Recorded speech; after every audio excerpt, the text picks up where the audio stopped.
अजून एक विषय येतो की आत्ता जे काही मॉडर्न म्हणूयात मुली आहेत किंवा माता होत आहेत त्यांना असं वाटतं की गर्भसंस्कार काहीतरी धार्मिक प्रकार आहे किंवा काहीतरी धार्मिक ॲक्टिव्हिटी करायच्या. संस्कार म्हटलं की ते काहीतरी धार्मिकच वाटतं. तर नक्की त्या लोकांना काय संदेश द्याल?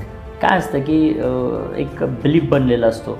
मोदीने सांगितलं की ते हिंदुत्ववादी झालं, ओवेसीनं सांगितलं की ते मुस्लिम झालं. असं म्हणजे हे कुठेतरी त्या ॲक्टिव्हिटीला एखाद्या धर्माशी जोडलं जातं. मला एवढंच सांगायचं आहे की बाळ बनण्याची प्रोसेस मुस्लिम आहे म्हणून बदललेली नाही आहे. तरी गर्भामध्ये जे बाळ वाढतं ती प्रोसेस सेमच आहे. मग ती मुस्लिम असो, मुस्लिमांनी हिंदू सुद्धा असो. गर्भसंस्कार केला पाहिजे. माझ्याकडे आज हजारो मुस्लिम महिला गर्भसंस्कार करतात. फंटास्टिक.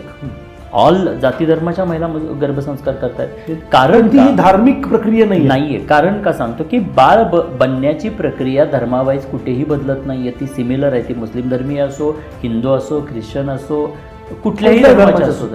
सो बाळ बनण्याची प्रक्रिया एकच आहे.